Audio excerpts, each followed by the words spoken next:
Pada video kali ini, kita akan ngomongin Google Search Console yang bermasalah lagi. Nah, masalah apa yang dialami Google Search Console? Penasaran?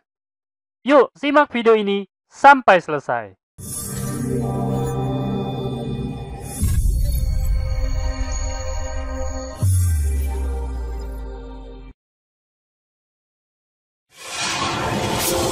Assalamualaikum warahmatullahi wabarakatuh. Ketemu lagi bersama saya, Kanada Kurniawan, dan masih di channel kita Pro Jasa Web. Pada kesempatan kali ini, kita akan ngomongin mengenai masalah terbaru yang dialami oleh Google Search Console. Nah, masalah apa kira-kira yang dialami Google Search Console? Yuk, mari simak video ini sampai selesai. Oke, melihat dari contoh grafik ini, mungkin teman-teman udah bisa menduga ya.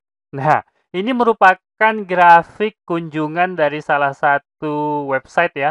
Memang kunjungannya nggak terlalu banyak, tapi bisa teman-teman lihat di sini, itu data terakhir itu masuknya tanggal 17 September tahun 2021. Dan saat video ini dibuat, itu adalah tanggal 23 September tahun 2021. Artinya apa? Itu artinya selisihnya hingga 5 hari. Nah, teman-teman bisa lihat tuh keterangannya di atas itu last update itu 131 jam yang lalu. Bayangin, lama banget ya. Jadi Google Search Console ini entah kenapa mengalami masalah. Datanya ini nggak terupdate-update. Masih pakai data 5 hari yang lalu. Nah, apa yang terjadi kira-kira ya?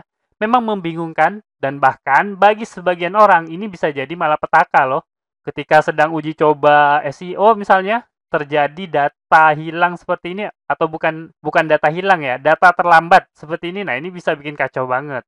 Nah, kalau teman-teman amati, bagian atasnya itu udah diberi keterangan. Performance data is currently only show until 17 September 2021 ya. Si Google sedang mengusahakan perbaikannya, tapi nggak tahu kapan selesainya. Nah, ini masalahnya. Nah, kalau teman-teman amati pada komunitas SEO internasional, ini udah pada ribut banget ya. Data nggak muncul 5 hari itu, wah, itu jadi kabar yang lumayan bikin resah. Apalagi nggak tahu ya sampai kapan. Oke, selanjutnya ada yang bikin tambah resah gitu ya. Apa itu? Nah, ini dia. Nah, pada sebagian orang, ini malah mengalami error 500. Bayangin aja. Ketika mengakses Google Search Console, malah terjadi error 500. Kan bikin panik ya. Kalau teman-teman yang tahu, error 500 itu kan masalah server error. Jadi servernya Google error. Nah, kok bisa ya? Nah, ini bikin panik sebagian komunitas SEO dan terus bertanya-tanya, sebenarnya ada apa sih gitu ya. Nah, bahkan yang lebih parah lagi, kalau diamati, di halaman errornya itu, nah ini yang tampil. Error 500, garis miring server error, dalam kurung server error, kemudian tanda seru, kemudian angka 1. Coba bayangin deh. Kalau teman-teman lihat, ini kayak nggak profesional banget itu ya. Diberikan tanda seru 2 biji, kemudian dikasihkan angka 1. Nah, sebenarnya apa yang terjadi pada Google Search Console ini gitu ya. Tapi ternyata error ini, buat teman-teman yang belum tahu, error ini udah ada sejak bahkan sebelum tahun 2013. Jadi udah lama banget error ini nggak diubah oleh Google.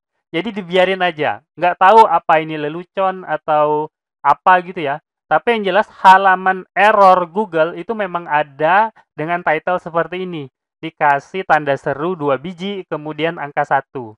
Nah, buat yang bertanya-tanya kok ada angka 1 di akhirnya, kalau coba deh teman-teman lihat pada keyboard laptop, itu di atas tanda 1 itu kan ada tanda seru ya. Itu artinya biasanya kalau terjadi pengetikan seperti ini, orangnya itu lupa menekan tombol shift pada keyboard. Akhirnya yang terketik itu bukan tanda seru, tapi yang keluar malah angka 1. Nah, bayangin ya, jadi betul-betul kayak nggak profesional gitu ya. Tapi mungkin ini sekedar lelucon ya dari Google, dan saya juga belum menemukan lah ya, kenapa Google melakukan hal ini. Tapi yang jelas ada dokumentasi yang nggak formal, itu menyebutkan memang ini sebuah lelucon, karena merujuk pada sebuah meme kalau nggak salah. Tapi ya nggak tahu ya. Tapi yang jelas hal ini tetap dipertahankan oleh Google. Nah, oke, kita kembali kepada masalahnya Google Search Console. Nah, ada apa pada Google Search Console? Nah, ternyata kalau kita lihat perkembangannya, Masalah ini sering banget terjadi belakangan ini ya. Pada tahun 2021 itu terjadi pada bulan Februari, kemudian April, kemudian Juli, kemudian Agustus, kemudian September ya. September saat ini. Artinya pada 3 masalah yang terakhir itu terjadinya bulanan dan angkanya mirip-mirip ya. Antara 21, 27, 23, 24. Nah, sedangkan sekarang ini mulai dari tanggal 17 atau tanggal 18 September. Kalau bulan Juli itu hanya pada Google Search aja. Tapi kalau bulan Agustus pada Google Search dan Discover. Dan sama halnya pada bulan September ini, masalahnya juga terjadi pada Google Search dan Discover. Tapi masalahnya pada bulan Agustus itu bukan datanya terlambat masuk. Bulan Agustus ya, bulan lalu, datanya bukan terlambat masuk, tapi datanya hilang. Jadi nggak akan masuk lagi gitu datanya. Ditunggu pun nggak akan mungkin datanya kembali. Nah, tapi berbeda dengan masalah pada bulan September ini. Nah, coba teman-teman lihat, ini pada bulan September ini udah diberikan informasi dari Google langsung bahwa terjadi masalah internal yang menyebabkan delay terhadap performance data. Nah, masalah delay ini perlu teman-teman catat bahwa masalah delay ini tidak berpengaruh pada proses search engine ya. Baik itu crawling, indexing, maupun ranking. Jadi teman-teman nggak perlu mempermasalahkan data ini. Ini hanya keterlambatan data aja. Tapi kalau teman-teman ada yang tiba-tiba terjun bebas tanggal 17 atau setelahnya, tiba-tiba kunjungannya dikit banget, nah itu kemungkinan besar bukan gara-gara masalah ini. Jadi gara-gara masalah lain. Jadi teman-teman harus segera cari itu ya masalahnya apa. Nah, jangan disalahin Google Search Console-nya. Nah, mungkin teman-teman ada yang bertanya, ini alamatnya di mana? Nah, ini teman-teman perlu catat ya, support.google.com/webmaster answer 6211453. Ini harus teman-teman catat dan harus sering dipantau supaya teman-teman tahu apa perkembangan yang terjadi pada Google Search Console. Di Twitter itu juga udah ada konfirmasi dari Google Search Central tertanggal 21 September, 2 hari yang lalu ya. Tapi tetap aja pesannya sama, masalahnya sama, sedang mereka tangani.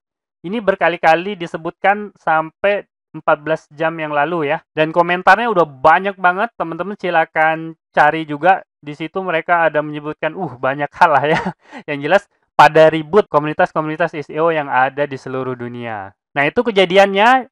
Jadi teman-teman nggak perlu khawatir, tidak mempengaruhi proses search engine sedikit pun, baik itu crawling, indexing maupun ranking. Tapi yang jelas teman-teman nggak bisa melihat laporannya. Itu aja. Silakan ditunggu. Hal ini bisa terjadi sampai sepekan atau lebih ya. Jadi teman-teman harap bersabar aja. Sekarang kan udah 5 hari, kemungkinan bisa 2 hari lagi. Baru bisa terselesaikan. Itu pun perkiraan saya. Nggak tahu nanti hasilnya seperti apa. Nah, oke. Kita sampai kepada bagian saran ya. Jadi saran saya yang pertama itu teman-teman harus memiliki data pendukung atau data pendamping. Ya, minimal itu Google Analytics lah ya. Kalau teman-teman udah punya Google Search Console ya, kenapa enggak didaftarkan juga Google Analytics-nya supaya teman-teman ada data pendamping. Selain itu, teman-teman juga kalau bisa punya data pihak ketiga. Selain Google gitu ya, teman-teman pasang analitik yang lain untuk melengkapi data teman-teman. Selain itu, teman-teman mesti follow akun berikut ini ya. Yang pertama itu Google Search C, maksudnya Google Search Console. Nah, ini adalah akun Twitter yang kita lihat tadi. Jadi informasi-informasi terbaru mengenai Google Search Console biasanya akan diupdate lewat akun Twitter tersebut. Kemudian yang tidak boleh enggak itu adalah akunnya John Mueller juga ya. Nah, ini informasi terbaru juga sering John Mueller sampaikan di akun Twitternya. Selain itu, teman-teman harus pantau dokumentasi Google yang tadi yang saya sebutkan, support.google.com/webmaster/answer/6211453. Kemudian pantau juga dokumentasi Google Search Console-nya, Google Search Central-nya. Alamatnya di developer.google.com/search/news. Nah, seperti itu. Nah, oke. Mungkin itu aja yang bisa saya sampaikan pada video kali ini. Semoga aja video singkat ini dapat bermanfaat buat teman-teman. Dan saya akhiri. Assalamualaikum warahmatullahi wabarakatuh.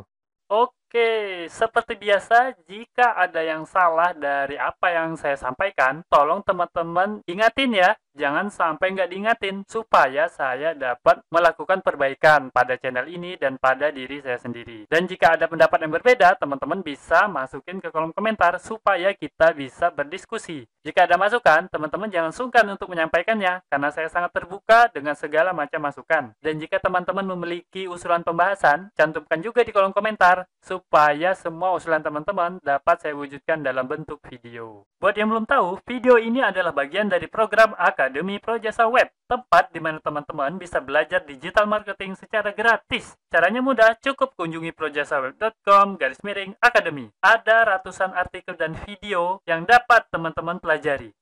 Jika ada pertanyaan mengenai materi, teman-teman tinggal hubungi saya melalui email info@projasaweb.com. Gratis tanpa biaya apapun. Harapannya, dengan program ini, semakin banyak orang yang memahami digital marketing. Saya percaya jika semakin banyak orang yang paham digital marketing, maka ekonomi kita juga akan semakin baik. Yuk, dukung program ini dengan cara subscribe dan share video ini, serta mengunjungi Projasa Web Academy.